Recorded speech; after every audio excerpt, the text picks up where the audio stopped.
Headline edition, July 8, 1947. The Army Air Forces has announced that a flying disc has been found and is now in the possession of the Army. Army officers say the missile found...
This edition of the show, we will be discussing one of the most important, in my mind, archaeological artifacts in all of history, the Shroud of Turin. And my guest is a gentleman that I've had on the air a number of times. He is quite an authority on the subject, and we'll go into the hows and the whys. He's also a guy I consider to be a really good friend. So let's not waste any time and bring on the air Mr. Barrie Schwortz. Welcome to Shadowland Radio Show. Thank you, William. I appreciate being on your show again. Absolutely. We've done a couple of these shows. It's always fun. It's an interesting topic. It's an important topic because it's got to do with some subject matter that is really one of the pivot points in the history of mankind. So let's get right into it. Give the listeners a thumbnail 101. What do we mean when we say the Shroud of Turin? Good. Okay, the Shroud of Turin is a 14.5-foot long, 3.5-foot wide sheet of ancient linen that bears the image of a scourged, crucified, speared man, most likely the burial shroud of Jesus of Nazareth. Now, that's one of those statements where you do have to have a pause. And I did pause there. Right. Because, I mean, it's incredible because, of course, Jesus of Nazareth is one of those, obviously a pivotal figure in history. And to have something that could possibly be archaeological evidence of his crucifixion in many ways as chronicled in the gospel text is amazing. And it speaks, I think, to the veracity of at least that aspect of the gospel narrative. So let's get right down into it. Many people, Christians, non-Christians, atheists, Jews, Muslims, whoever, most people are aware with the skeleton of this story, right? Sure. So I want to get down to the injuries, the anatomy and physiology. What, in your view, about these injuries correspond to the gospel narrative that speak to you in terms of this being a real piece of history? Well, I could answer it simply by saying everything about the shroud. Okay. But that's not good for radio. That's not good enough. So let's get specific. Okay. Every wound on the Shroud of Turin is not only forensically accurate, and that's based on the examination and the study of the shroud by multiple medical forensic experts over the last 40 or 50 years. Everything is accurate, but even more so, everything described in the Gospels that was done to Jesus during his 2 days of torture before he was crucified is documented with forensic accuracy on the shroud, more so than any artistic depiction ever. And one of the best examples is this. There are scourge wounds on the man's body, on the back of his body, which is typical of the way artists have rendered the scourging of Jesus throughout, art history. What's interesting is no artist has ever shown any scourge wounds on the front of Jesus' body, and yet the man of the shroud has scourge wounds that are not only on the entire back of his body, but also around to the front. And here's why. If you're standing behind somebody with a 3-thonged leather whip and you're scourging them, if you take even a baby step closer to that person and you swing that whip, those thongs are going to come around. They're going to hit the front of the body as well. Now, no artist has ever shown that. They showed Jesus' back, torn up by the scourging, but no one has ever depicted it as accurately as what's on the shroud. This is much more accurate than any artist's depiction. So that's one of the things. There is a spear wound in the side with a large blood flow, probably the darkest and largest blood flow on the shroud, emanating from the spear wound in the side. There are blood stains on the head from a cap or crown of thorns. And I say cap because the entire scalp is covered with wounds from these thorns, not just in a circlet around the head. That's, typically the way artists have depicted it. They took the old ancient method of depicting Roman emperors with a laurel wreath, and they just exchanged the laurel wreath for thorns in their motif when they were depicting the crucifixion and scourging of Jesus. And yet what we have on the shroud shows that his entire scalp is covered with these wounds. We also have crucifixion wounds in the hands and in the feet.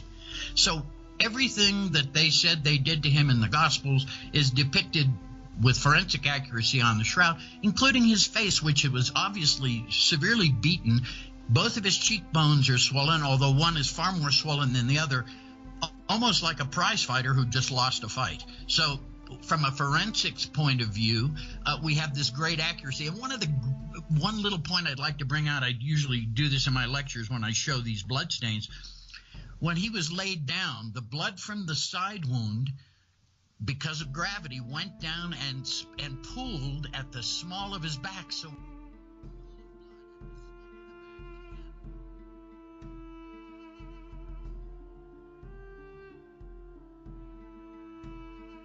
for the listeners who may not realize this, I'm not a Christian. I'm a Jew, just like Jesus and most of his disciples were. And so I never entered into this with any religious undertones. For me, when they asked me to be on this team to examine the shroud, I said no.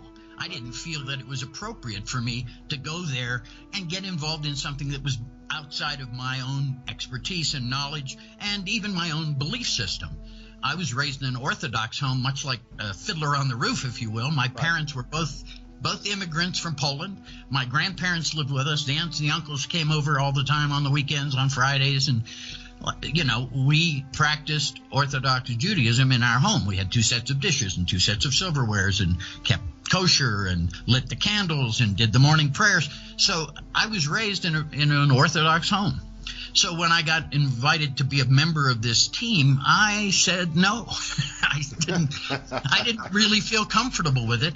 But they explained to me the properties of the shroud's image that had just then been sort of visualized for the first time using a scientific instrument. And those properties hooked me because the shroud has a property unlike any other image I've ever seen, and I've seen quite a few in a nearly 50-year career behind the camera as a professional photographer. So to me, that image property caught my curiosity, even though I had no emotional attachment to the subject matter. And if anything, I think I said something to the effect of, give us 5 minutes and we'll find the paint and the brush strokes and we'll come home. Well, that was 39 years ago, and there was no paint and there are no brush strokes. Our team did every type of non-destructive testing on that piece of cloth that we could do. Everything from chemistry to physics to various types of photographic experiments, X-ray reflectance and fluorescence, ultraviolet fluorescence photography. So we did all of these techniques that are typically used both by archaeologists and forensics experts to examine and characterize both the chemistry and the physics of the cloth and the image. And in that respect, we proved, and you won't find me using the word proved that often, because in science it takes a lot to prove something, but we proved that the image on the shroud is not an artwork. We've proved that, and that information isn't just written up in some book or some magazine or some website. It was published in peer-reviewed scientific journals of the highest caliber in that era of the late 1970s, early 1980s. So the evidence is there, and although I was not convinced of the shroud's authenticity immediately, matter of fact, it took from the time we started the examination till I became convinced that the shroud was authentic based on the science, 20 years. So I didn't rush. And within that period of time, all the evidence, of course, I was privileged because I had access to all the scientific data as a member of the team.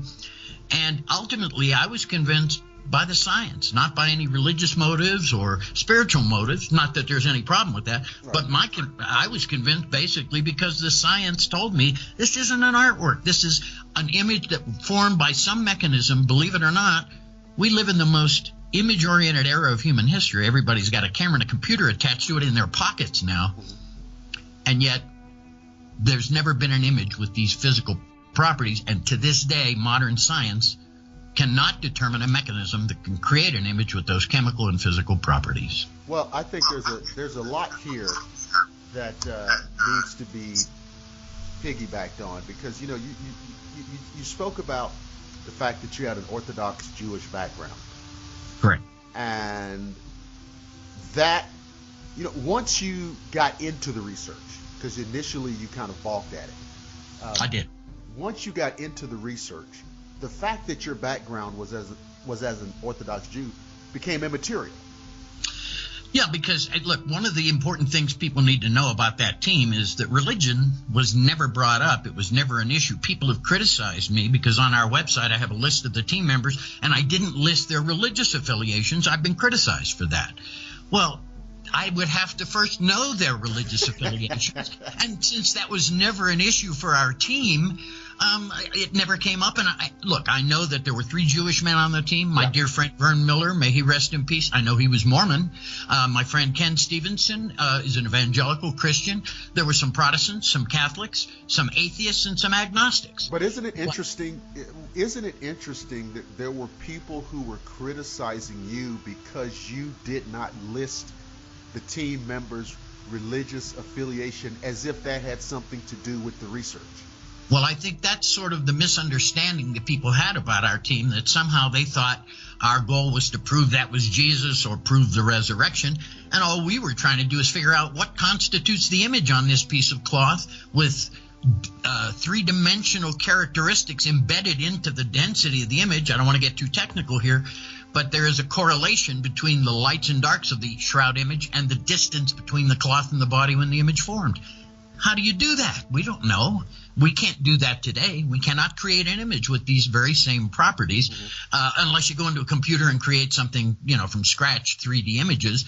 But that doesn't put an image onto a sheet of cloth with the spatial or depth information encoded into the density. That we don't know how to do that. So let me. I'm sorry.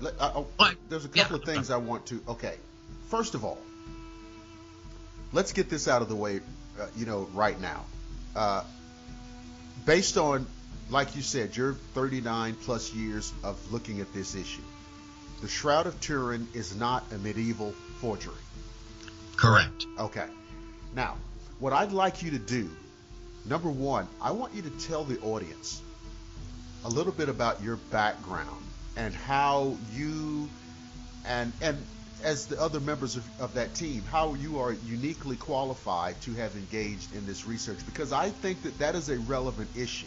I want the listeners to understand that Barrie Schwortz is not a person who is just kind of floating out there and interested in the Shroud of Turin and is somehow some advocate for its veracity.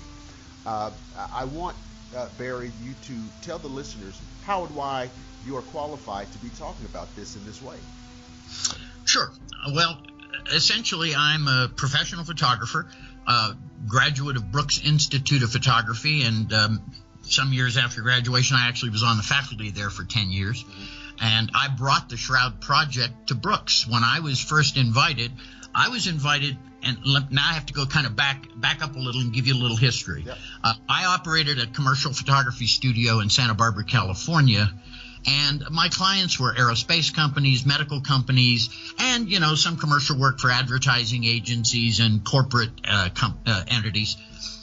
But my real background was very strongly in the technical areas, and so I was contracted by a company in Santa Barbara to be a consultant, a photographic consultant, on a project that company was doing for Los Alamos National Laboratories.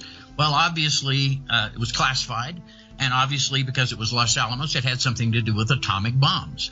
And I'd love to tell you more, but it's classified. If I tell you more, I have to kill you, and there's too many of them. So we'll just leave it at that. Yeah. And so I spent 7 months as a consultant on this project for Los Alamos about atomic bombs. And at the end of that project, I'd worked with a gentleman named Don Devan. May he rest in peace. He's gone too now. And shortly after we finished that project, the phone rang, and it was Don Devan again. So I thought, aha, another project. When you're self-employed, when the phone rings, you're hoping it's the next project. Absolutely.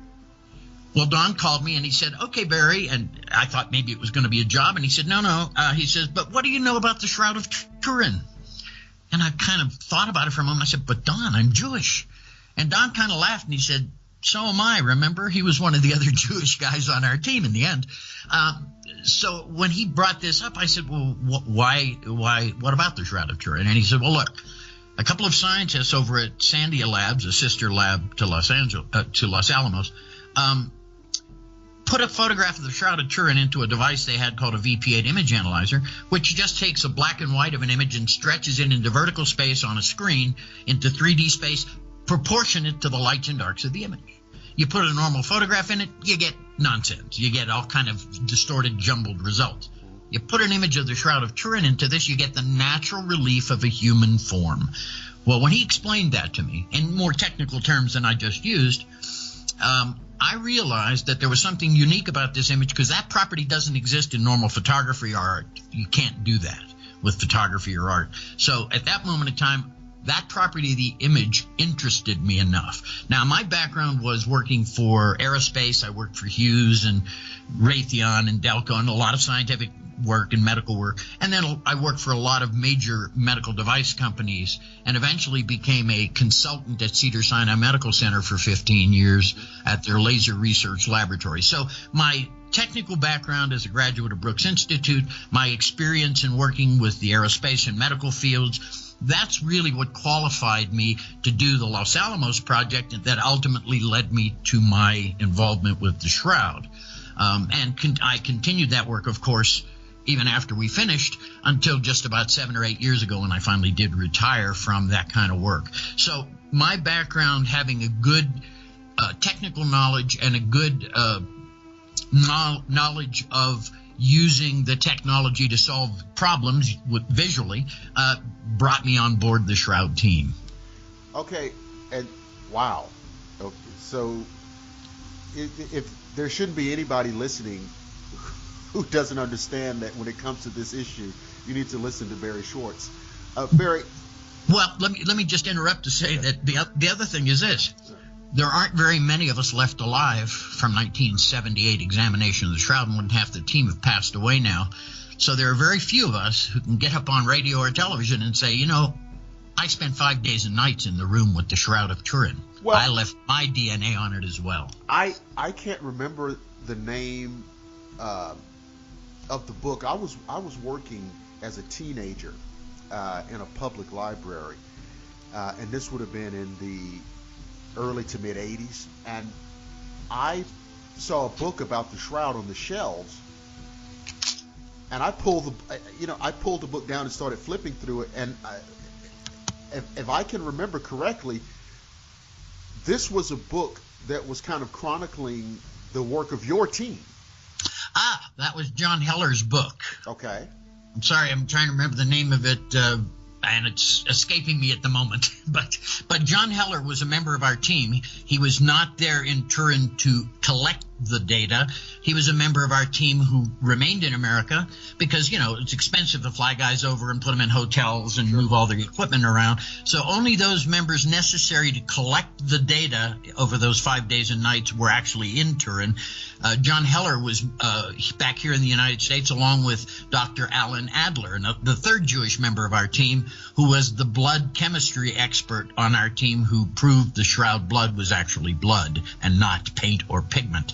And so basically Heller's book chronicled our team and our involvement with the shroud. But because John was not in Turin, he had to get that information secondhand from those of us who were there, and he spent a week in my office, in my studio in Santa Barbara at the time, interviewing me and collecting notes on what we did, and he did that with most of the other team members before he wrote that book. So it is about as close as you can get to a direct documentation of what we did in 1978. Okay, all right. So that was my first exposure to this issue, and I was mesmerized by it. And I was probably 14 or 15 years old. To reproduce the Shroud of Turin, given all of our technology right now in 2017, could you reproduce what's on the shroud? It's a great question. Not the first time I've been asked that question, and I'm going to give you the answer I gave the last person who asked me that question. If you were to put $1 million cash on my desk right now, I would push it back to you.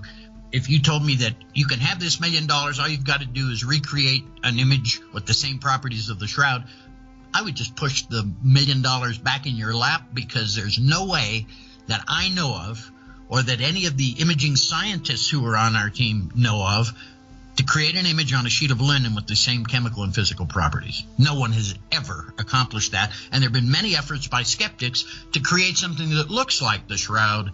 And look, my photographs are on the internet. You can use them as a reference. Any artist or photographer can use that as a basis to try and create their own. And yet nobody's even come close. And I have looked at every effort to do so in about the last 40 years. No one has ever come close.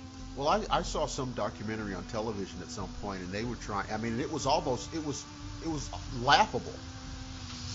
Yeah, I've participated in a few of those myself. That's why I'll be honest with you.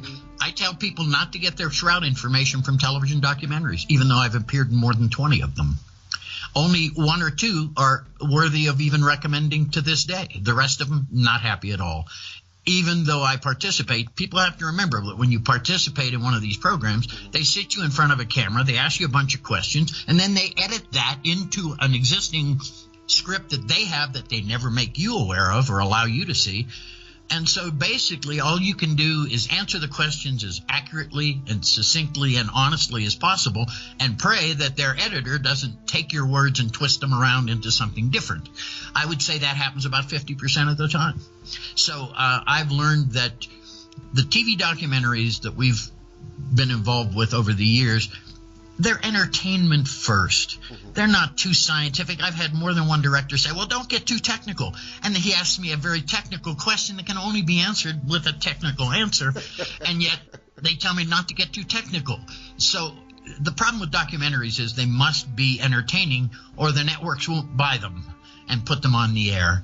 And consequently, a lot of the networks feel that if they say one thing about the shroud, they have to have somebody that says the opposing point of view to keep it, quote, fair and balanced. And because of that, you get all the nonsense mixed in with all the science that's documented, and it confuses the viewer to a point where they're not quite sure what to take or make about the shroud. And I understand that.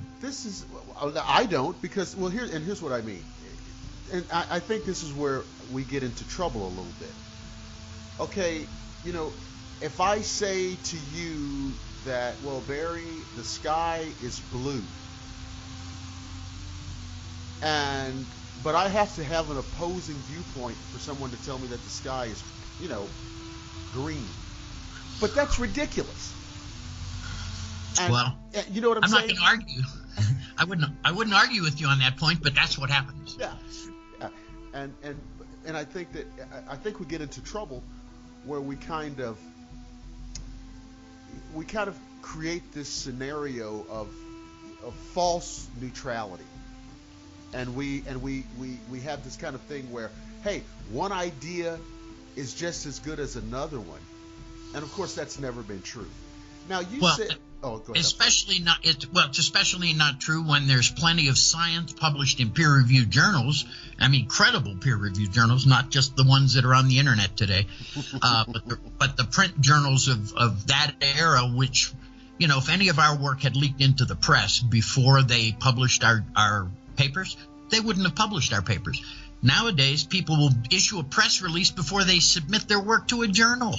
So the standards have dropped a good bit since those days, and the work that our team did appearing in the journals, some of the most foremost journals of the day, still carries far more weight than what we're seeing kind of popping up on the internet these days.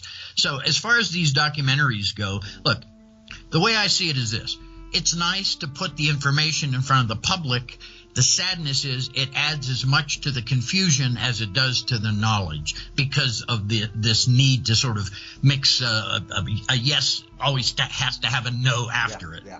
So and that's the point you're making there, that there's this kind of tendency to want to be equally fair on both sides of an issue. Well, that's fine. I don't have a problem with that.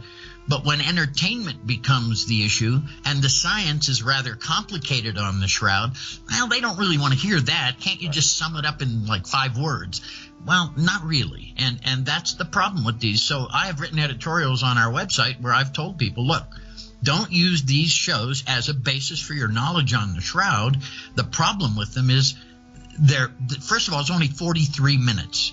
Now, my minimum time for a lecture is at least an hour when I'm giving lectures in person, and my normal lecture time is an hour and a half to 2 hours. So in 43 minutes, interrupted by commercials every 7 or 8 minutes, how can you tell the story of something this complex in such a short period of time? It's not an easy task. Having been a video producer in Los Angeles myself, I understand the limitations and difficulties, but at the same time, giving it a fair treatment is not so easy, and most of the big commercial networks, Nat Geo and Discovery and History and Learning Channel, I've appeared on all of them, Smithsonian Channel as well, and PBS and BBC, all of these, they've all made the effort, some more so than others, to do, and there are a few documentaries out there that I would recommend, but only a few.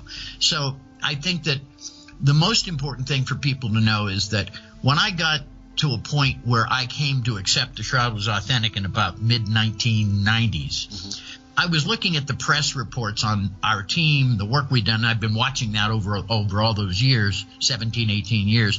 I was so offended that my Christian brothers and sisters were not getting the truth about the Shroud. There was no access to the science.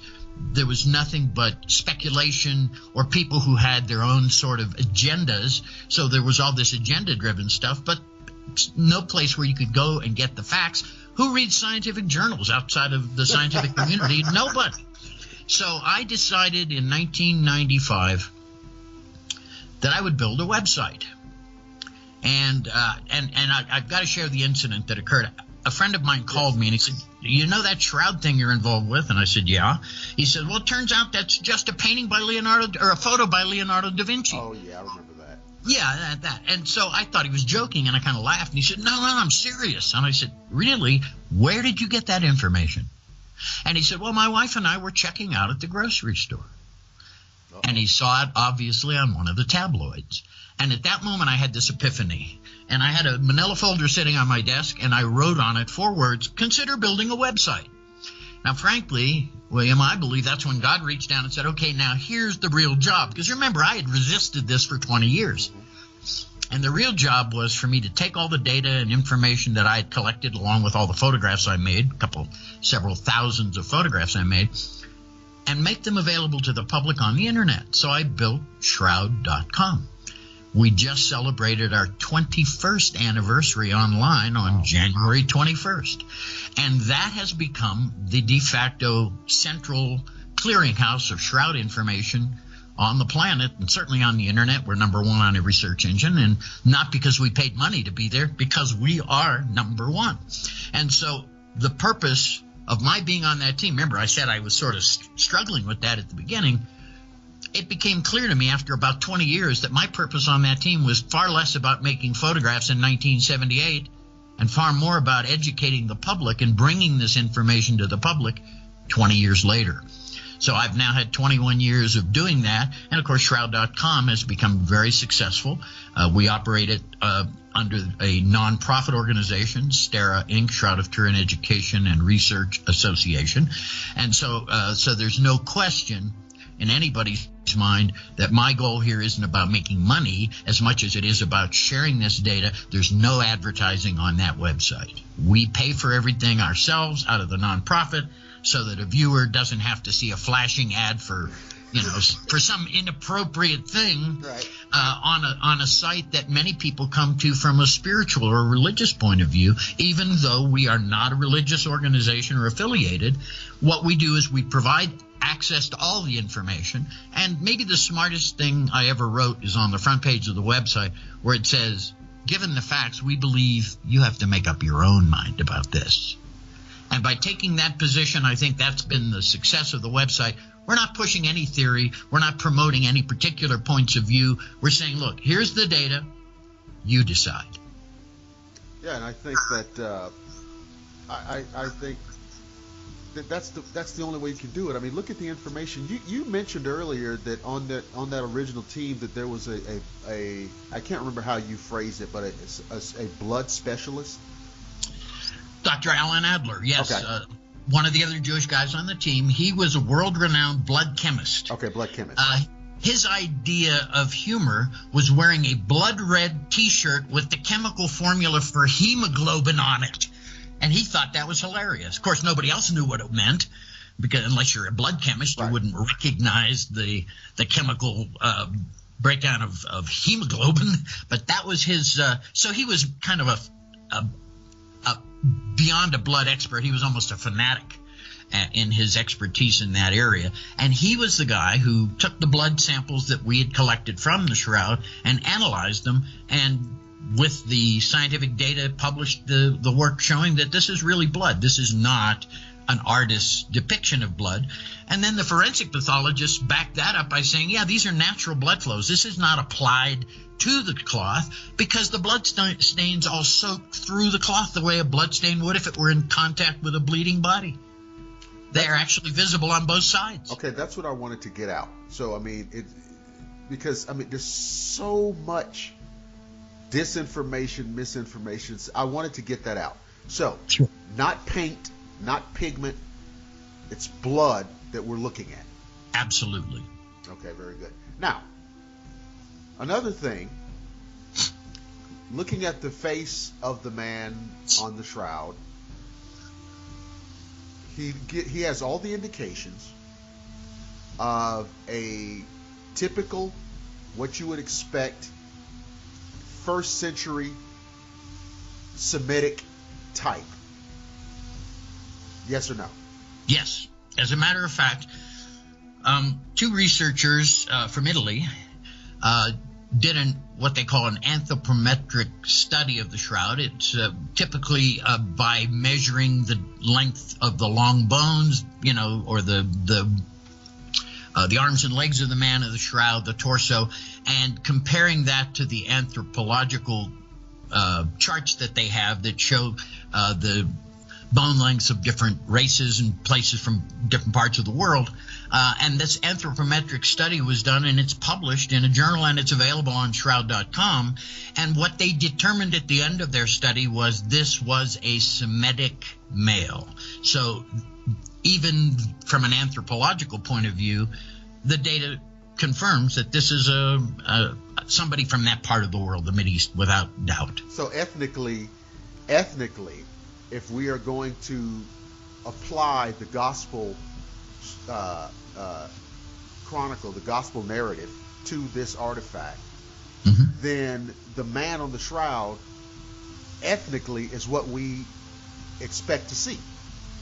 Yeah, it is. And this is something that when you're doing these measurements and comparing them to the anthropological charts that they've, that all the anthropologists use, I mean, that's science. That's being done with as much rigor as is possible remembering that we're dealing with a piece of cloth. This is not the body. This is not the tomb we're looking at. This is an image formed on the cloth that wrapped that man's body. So there's so much we can learn from it, but there are also limitations to what we can learn from it. And I'll tell you something else, and this is a little same topic, but a little off topic at the same time. Unlike most archaeological objects on the planet, this one comes with its own special set of added complexity because it brings with it an emotional factor that is not typical of any other archaeological objects. Look, when King Tut toured the United States, we all went and saw it. Right. It was beautiful. We were impressed. We were moved. But none of us had the kind of an emotional response to it, except maybe a few Egyptians who might have been distant relatives of King Tut. The rest of us looked at it and went, yeah, that's great. It's beautiful. And we moved on. The shroud, on the other hand, brings with it this complete kind of subtext of faith and religion, and the fundamental basis of Christianity is tied up in this too. So this is no longer just a scientific object. This carries with it this sort of overtoned emotional factor that just completely changes the way people regard this. Yeah. It's not just an object of science. You're right. And the bottom line is, we love data. And we'd love to keep it straight down the line and do the science. You spoke about the anthropological charts. Correct. But between you and I, and we're old friends and colleagues. Yep. We're talking about Jesus. Yeah, of course. That changes the game. People ask me all the time, well, do you think this is the real thing? And do you think that's really Jesus? And I say, absolutely. Who else could it be? There's nobody else in history who was scourged, speared, crucified, and crowned with a crown of thorns. Who else has ever had that happen to him? Now, any one of those things might have been done by Romans to other criminals in Congo. But all of them combined, only once do we know of in all of history that happened, and that was the man known as Jesus of Nazareth. It's almost silly. It's almost silly to play this game about are we sure this is Jesus? You know what I mean? Well, look, from a scientific point of view, we can never prove it's Jesus. Right. People say, well, can't we do DNA? And I always say, well, look, do you happen to have a DNA profile of Jesus handy? Yeah. Exactly. Because unless you have that, we don't have anything to compare it to. Sure, we can look at haplotypes and see that it would probably the haplotypes would probably say he's Semitic. But there's another problem with the Shroud of Turin: contamination. You and I were talking before the show about our kind of spilling our DNA. Our epithelial cells, we're shedding them constantly. So just leaning over the shroud is enough to leave your DNA on it. The fact that I handled it for 5 days and nights along with, all the other scientists and leaned over it and studied it, breathed on it. So we all left our DNA on it. So when you do a DNA analysis of the man of the shroud, how do you know that's the man of the shroud and not somebody else who's handled it over the centuries? Because all of us have left our DNA there.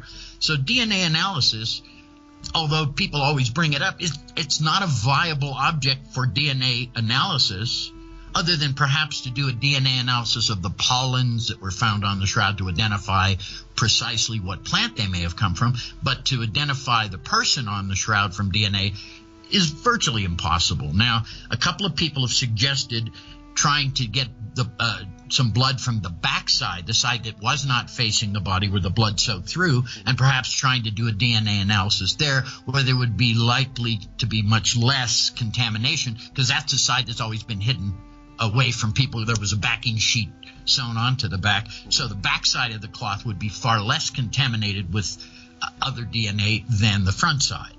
I mean, people have leaned over it and kissed it, popes and bishops and archbishops. So DNA analysis itself isn't going to provide us with a solution unless somebody can give us a profile of Jesus to compare with. I think a lot of people, especially laymen, look to DNA because it's perceived to be as close to irrefutable, infallible as we can get.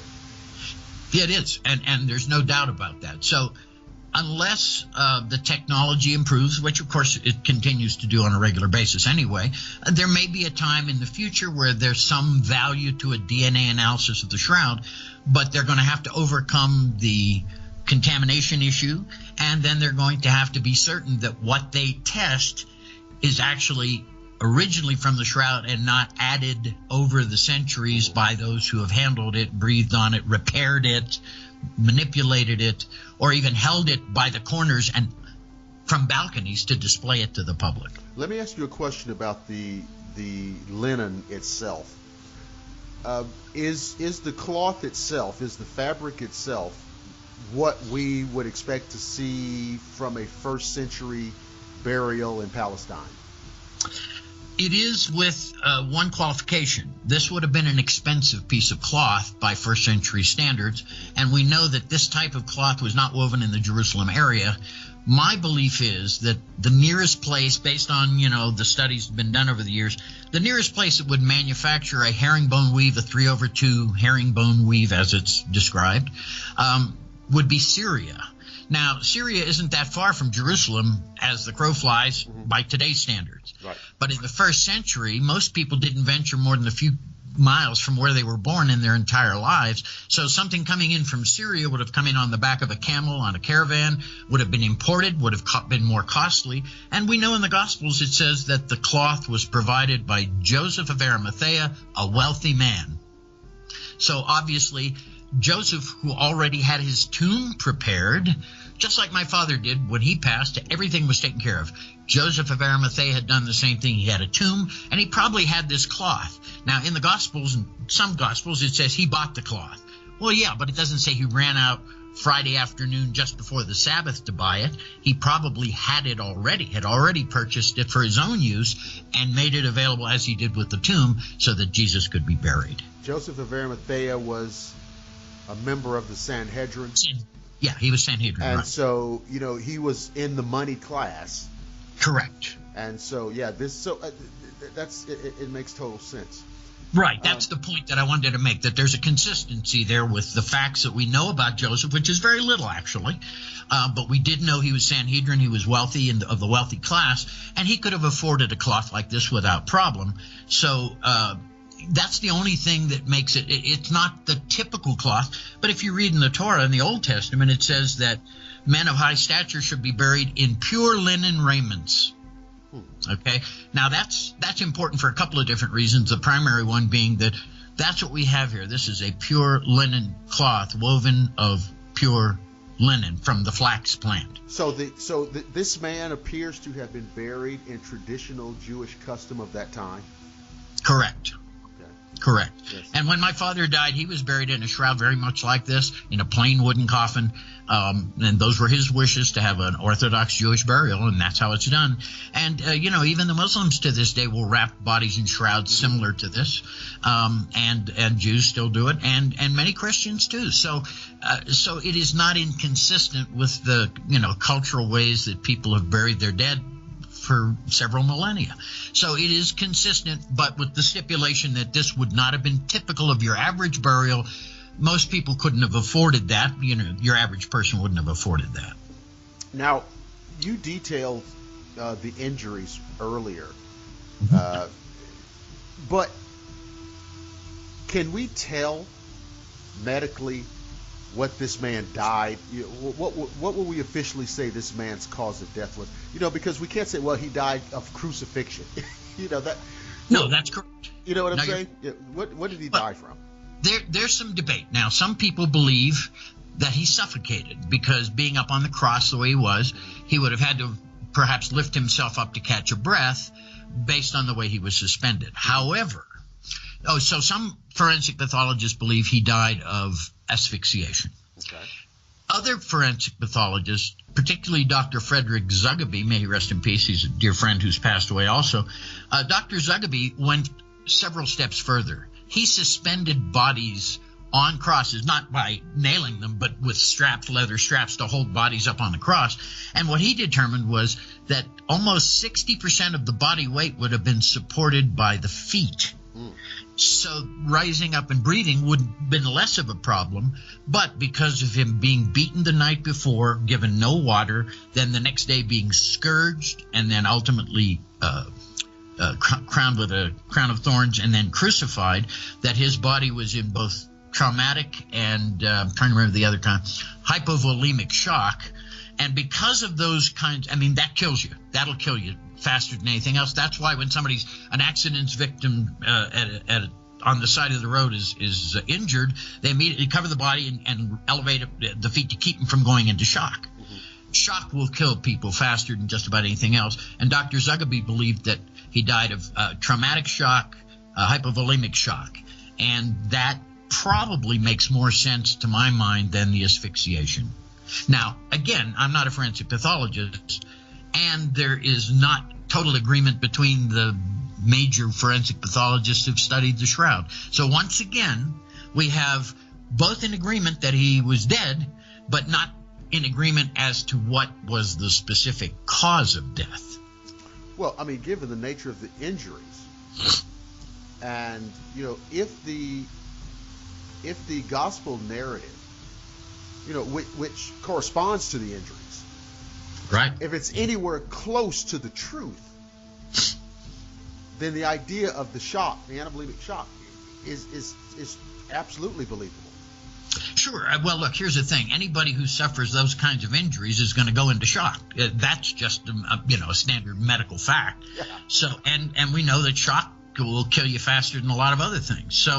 So it makes sense that even though there's a debate still going on amongst the medical guys as to cause of death, from a kind of a logical point of view, the most obvious and the most acceptable reason is that he died from the different kinds of shock that he was suffering from, both traumatic and hypovolemic. Remember, they gave him no water, so basically he was massively dehydrated, and then with all the blood loss plus the perspiration of being scourged and beaten, and it's a warm place there, you know. It's not like Michigan today, where it's pretty cold up there today.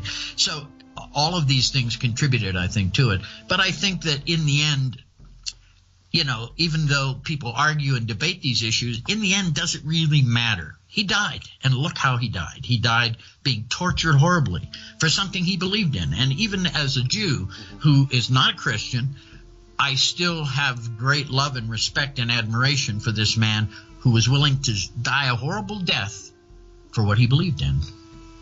No, without a doubt. And so one has to show great deference and respect and love, even if you're not a Christian.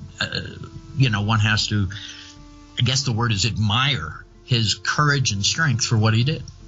Well, that's right. I mean, and it doesn't require, and of course, and it gets really crazy and muddy, and you never want to get pulled down into these various theological tentacles, but it does not require adherence to strict Christian theology to recognize and appreciate, and to use your word, admire the tenets, philosophies of Jesus. Yeah, I as a Jew, we have the 10 Commandments, we have the 792 rules in the Mishnah. Pretty complicated. One of the things that kept me from practicing Judaism was it was just way, way, way, way too complex. Jesus took all of that and he simplified it down to 2 rules: love God and love one another. And if you don't break those 2, you can't break any of the rest. I like that. Yeah. And I try and live my life by those 2 simple kind of rules. Love God and love one another. He thumbnailed it. Yeah, he did. But he did it in an extraordinary way. He took all of that complexity and narrowed it down to the essence, which is loving God and loving one another. I don't have any problem with that. I like that. And I think that connected me back to my faith, back 20-some years ago, because I'd walked away from all organized religion. Be honest, I'm still not a fan of organized religion, and my faith is in God directly. So, that's me. I'm not saying that's right or wrong. I'm saying that's what works for me. Sure. Each of us has to find it in our own hearts. People often say, well, what's the meaning of the shroud to faith? And I always say, well, listen, if you need the shroud, then you better re-examine your faith. The idea of faith is you don't need these kinds of evidences. Mm-hmm. So I always say that if the shroud doesn't convince you, then you need to re-examine your faith, or if you need the shroud to convince you, rather. And so the way I see it, the answer to faith is not going to be on that piece of cloth, but in the eyes and hearts of those who look upon it. And I think that's where God lives. And to me, it's very simple. If this shroud, if this image, the man on the shroud, is indeed the historical Jesus of Nazareth, it should say to you by default that this was an extraordinary man, and there was something at that time extraordinary going on. Absolutely. At a minimum, that's what it should tell you. Yeah, I think that's what it does. And let me share a quick little story with you about my little Jewish mother. Okay. When she was in her 80s, I'm from Pittsburgh, PA originally, and I was going back for a high school reunion, and my Catholic friends asked me if I'd be willing to do a lecture while I was there. And the Catholic Archdiocese arranged for a venue and for a place for me to do it and put it in the bulletins, and we had a big turnout, and it was great. And my mother was there, my cousins, and my brother. You know how a Jewish, well, any family, he's right. He's getting up. They want to see me speak. So, at the end of that, we're driving back to my mother's place. Now, she was an immigrant from Poland when she was 7 years old. She was the youngest of 4 kids. Not well educated, high school education only. Not a very sophisticated woman or well read necessarily. And so she was silent as we were driving home. And when a Jewish mother is silent, be afraid. Something's wrong. Yeah. So I finally turned to her and I said, "Okay, Mother, what do you think?" I didn't know what to expect. And she looked at me and she said, "Well, of course, it's authentic." Now, what's this little old Jewish lady telling me it's authentic? I said, "Really? Well, what do you base that on? What makes you say that?" And then she kind of gave me that Jewish mother attitude, that condescending attitude of Barrie. Right. They wouldn't have kept it for 2,000 years if it belonged to anybody else. It wouldn't have mattered. Right. So I kind of laughed. I thought, well, that's kind of humorous, until I thought about it a little longer and realized what a profound observation that was. Because here's the thing. Jewish law forbids images of God of any kind, as do the Muslims. And Jewish law requires that the blood of a victim be buried with the body. So removing that cloth from the tomb with both an image and blood on it would violate a couple of Jewish laws. That's why they had to keep it a secret or put themselves at risk of being killed themselves. So for them to rescue this piece of cloth, to hide it and preserve it, which they obviously did, put them at great risk. And so my mother's point was well taken. Why would they have done that unless it belonged to somebody so important that it was worth those risks? Yeah, exactly. And a little old Jewish lady sees through it. The biggest skeptics that I meet are Christians. It really blows me away. Mm-hmm. It's like, really? I, a Jewish guy, have to convince you that this is the cloth that wrapped Jesus? So I've made a point not to try and convince anybody. Matter of fact, a guy came up to me in Canada after one of my lectures and said, "Oh, that was a great lecture, Mr. Schwortz, but you'll never convince me." And I looked him right in the face and said, "Well, what makes you think that I even care what you believe? That's between you and God. Take it up with him." Because it's not my place to do theology. I'm an old hippie photographer. Come on. I'm not a rabbi, a minister, or a priest, and it's not my place to tell anybody what to believe or how to believe. Well, okay. All I can say, well, Barrie, I got to stop you because, see, this makes my head catch on fire. You did a lecture. The guy's attending your lecture. You attend lectures to receive information. Correct. You give lectures to disseminate information. Absolutely. So I listened to your lecture, and it was probably full of data, a lot of numbers, but you'll never convince me. Yeah, I don't put too much of that hard data into my lectures because my lectures are more sharing my personal experience. Okay. If they want to see the technical details, they can go to shroud.com. All the stuff's there. Okay. So I try and avoid that because that's the quickest way to put audiences to sleep. My lectures are not really academic in nature. They're much more personal, sharing a personal story of. I always start my lectures the same way by saying, "What's a nice Jewish boy like me doing involved with the most important relic of Christianity?" Yeah. I'll give you the answer at the end of the lecture. And that's what I do.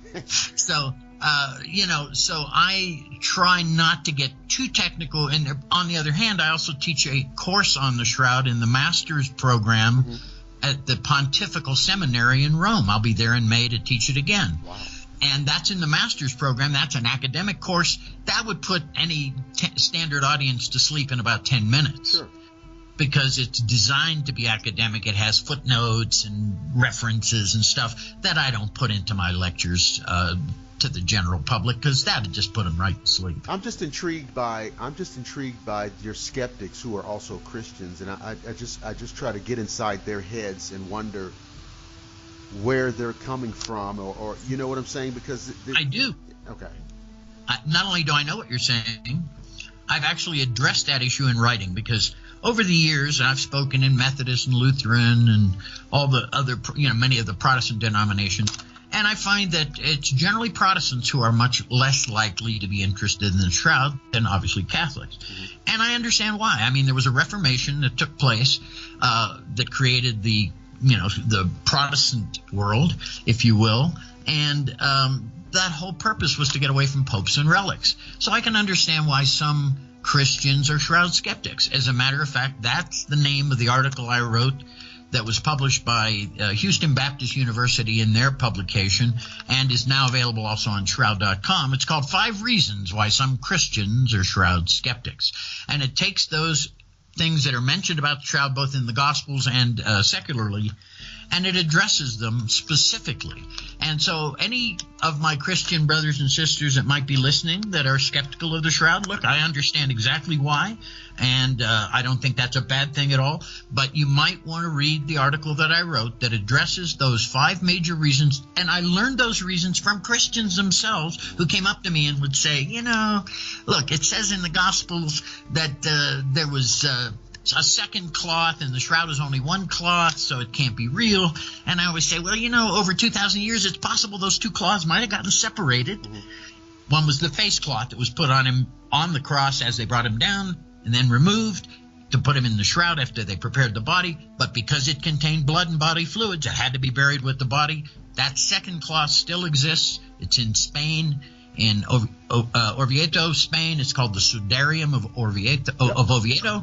And you can actually see photographs of that on shroud.com as well. That was the second cloth that was mentioned in the Gospels. I'm not sure how that would disqualify the shroud, but that's one of the reasons. The other thing is the man has long hair. And I think it was Paul in his letter to, come on now, I'm not a biblical scholar. The Ephesians? Corinthians, okay. Paul in Corinthians wrote, chastising the men of Corinth for adorning their long hair. And so people read that as forbidding long hair. So I always point out to people, and here's the critical point on that issue. When was that written? It was written by Paul 20 years after Jesus' crucifixion. Those rules that were created after Jesus didn't apply to Jesus. He followed the rules of the Old Testament, laws of Moses, which forbid men to trim their side locks and their beards and their hair. And so he followed the rules of Moses, the laws of Moses. That's correct. So although you're right, it does chastise the men for long hair and for adorning their long hair, that wasn't written until 20 years after Jesus was crucified. And so it didn't apply to him. So that's not a valid reason for discounting the shroud. So those are 2 of the 5 reasons already that we've discussed. And the bottom line is this. I'm not on a crusade here to convince people of anything. I'm not keeping score, and it's not a competition. So all I can do is I can present the evidence, and then I can say, now, make up your own mind. Yeah. To me, that approach, which I've been doing since the first day of the website, I've come to realize that was probably one of the smartest things I've done in my life, is not to take a point of view, but to provide all the evidence so that anybody can study the evidence and make up their own minds. I think that is why we've been successful. And, the truth, the simple truth is, look, I don't care where you come from along the theological spectrum, or even if you're not on one. The Shroud of Turin is either the actual burial cloth of Jesus of Nazareth, or it isn't. Those are the only 2. That's it. Yeah, there really is no other. And when you look at it, when you look at the science behind it, when you look at what's recorded on that cloth, you realize that this isn't anything like any artwork ever done by any artist in the history of art. There's nothing like it. There are, aspects of the image that no artist could create. The evidence, in my view, and I believe you would agree, Barrie, the evidence to this point says that, yes, as amazing as it is to believe that this is the burial shroud of the historical Jesus of Nazareth, is that your assessment? I say those exact words time and again, that is what I believe, that this is the burial shroud of the historic Jesus. See, that's an amazing thing. Now, I have two more questions for you. Mm-hmm. One will be easy and one maybe not. Okay. So I'll ask the hard one first. Please. What is your best guess, your best estimation on how this image was formed? Well, that's actually an easy one to answer. Oh, okay. I have no idea. Okay. That's easy. You thought that was a hard question? Really? Okay. Okay, William. No, look, that's the whole point. And that's part of ultimately what convinced me. After studying the data and having access to it, obviously, from the first day, and having seen the cloth up close and personal for such an extended period, unlike most people alive on the planet today, look, I went in there a total skeptic at the beginning, even stupidly saying, give us 5 minutes, we'll find the paint and come home. Well, like I said, it's 39 years later. There was no paint, and we're still studying this, and we still don't, for all the study that's been done, and this is probably now the most studied artifact in history, we still aren't any closer to an answer as to how that image was caused. There are still plenty of theories about it. As a matter of fact, there's a conference coming up in Washington State in mid-July where a bunch of scientists are getting together and trying to come up with some kind of a theory that might answer the question. But you got to remember that many of the world-renowned shroud scholars whose work appears on our website, they're dead. And we need a new generation of researchers to sort of pick up the ball from where we left it and carry it further down the road using and applying more modern technology. Until that occurs, however, we're going to be stuck with only the data that we have. And, that's pretty weather-worn now. It's been, evaluated countless times over the last 40 years or so. And, there's a limit to how much one can extract, even with newer technologies, without going back and re-examining the shroud in a similar manner to what we did in 78, but doing so using the most modern non-destructive technologies we have today. Yeah, I mean, we know what it's not. We know it's not a medieval forgery. We know what, what I'm saying? We know what it isn't. Absolutely. Yeah. And that's, that's sort of the conclusion of our team, that we can tell you what it's not. It's not a painting. It's not a photograph. It's not a scorch. But we have no idea of what mechanism can create an image with these chemical and physical properties. Wow. Yeah. Well, okay, so maybe the question that I thought was easy may be difficult, but it can't be. So, listen, I know that Shroud.com is one of the oldest bookmarks I have on my laptop. Yeah. I mean, it's just, I've had a bookmark since even before you and I were on the air together the first time several years ago. Right. Shroud.com is the place where people need to go to find out all the latest updates. Now, I know I get updates, so people can subscribe and get email updates, or tell people what they need to do. Sure. We don't like to send out too many emails. I mean, I get several hundred every day, and so I know what spam is like, and we don't want to be that way. So we have a self-subscribed list. We don't put you on the list. If you want to be on our list, you have to subscribe, and that's not a hard thing to do. It costs nothing, and the only information we need is an email address. You don't have to put your name in or any other information about yourself. And what we'll do is we'll send you an update, an email update, when the website is updated, which happens about 4 times a year.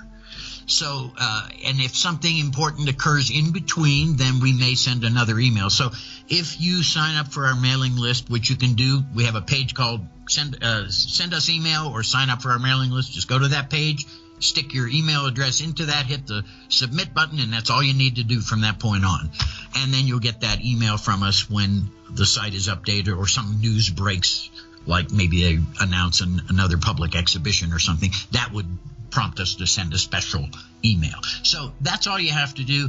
You'll find that Shroud.com has a search engine that searches only within Shroud.com, because anybody can Google anything they want. And generally, if you Google something on the Shroud, it's going to send you to Shroud.com anyway. But you can use the internal search engine that searches only within the website, and that will help you find things very quickly within the site, because it's gotten so huge after 21 years of my updating it 4 times a year or more that it's monstrous. I had to put the search engine on it so I could find the stuff I'd put there. I couldn't find it anymore. It got so big. And, I knew it was there somewhere, but I couldn't find it. So the search engine was our solution. But it also makes it easy for you to find something specific about the Shroud if you're looking for something specific. And that's it. I mean, we are a 501c3. We also can provide a tax-deductible receipt for anyone who wishes to contribute to us. We don't do a lot of fundraising. We have once a year, at the end of the year, we'll remind people that we're a nonprofit and that we would appreciate their support. But during the rest of the year, unlike some nonprofits that are hitting you up for donations every time they send you something, we don't do that. I mean, we feel that this is not about that. It's the contributions and the lectures I do and things of that nature that keep the website free of advertising. There's no ads on our website. And remember, we're international, we're cross-cultural. An ad that you and I might find to be innocuous might be offensive to somebody in a different country and in a different culture. And so the simple solution is not to allow advertising on the site. We can make a lot of money. We had over 100,000 visitors in December. We're over 100,000 in January, and we're looking like we're going to do it again this month. So we're looking at 900,000 to 1 million visitors a year. And so we can make a lot of money if we had ads on our website. But the subject matter just doesn't allow me to do that. It's never been about the money for me. For the first 14 years of the website, I paid for it out of my own pocket. Now the nonprofit handles that, but it's also the owner of the website and all my photography. So the whole idea of Shroud.com is to provide you, the audience, the people out there to whom this is important, a resource where you can go and you can study what we know about the Shroud. You can see the data. You can see the science. You can read the more recent work that's being done. So it's a place where, for those that are really interested in the Shroud, it's kind of a one-stop shopping. You can go to Shroud.com and pretty much find everything you're looking for in that one website.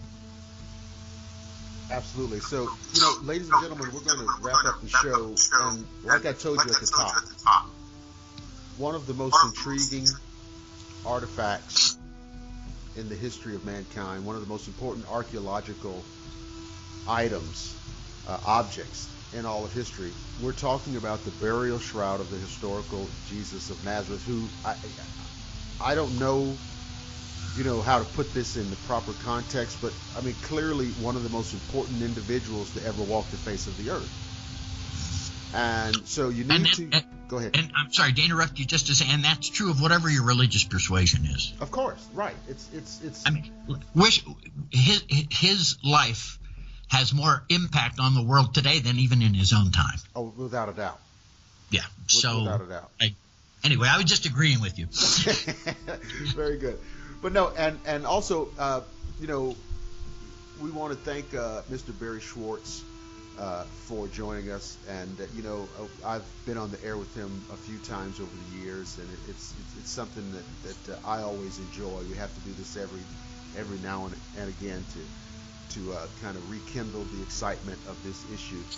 I want to remind you guys that you can listen to the Shadowland radio show and the other shows that are produced by Blackwater Media on the Blackwater Media YouTube channel. You can also hear these programs on Pinterest and Google Plus and on the Blackwater Media Facebook page. Be sure to listen this weekend for a new edition of Pen and Ink, our new podcast on poetry. Now, Barrie, what I'd like you to do is kind of hold the line once we're off the air so I can just talk to you briefly. Sure. Absolutely. So can I quickly throw in one little statement at the very end here? Oh, absolutely. Throw it in. Go Falcons. Let me tell you something. That is not a small thing you just said there. I know. We are. We're doing the show. We are recording the show on the precipice of Super Bowl 51. Atlanta Falcons versus New England Patriots coming up on Sunday, February the 5th. And so Barrie Schwortz's clearly stated support for the Atlanta Falcons has been duly recorded and greatly appreciated. Thank you for falling on the right side of this issue. Well, the Patriots beat my Steelers, so I'm rooting for the Falcons. Oh, that's right. You're from Pittsburgh originally. That's Absolutely. right. So, yeah, it will be. It's a lot of excitement about that, and so I. Well, I couldn't not say that considering you're an Atlanta-based radio show. Exactly, Atlanta-based, Atlanta-born, Atlanta-bred. So obviously we are greatly anticipating that. So, ladies and gentlemen, thank you for listening to the show. And as always, I promise that I will see each and every one of you again on the flip side.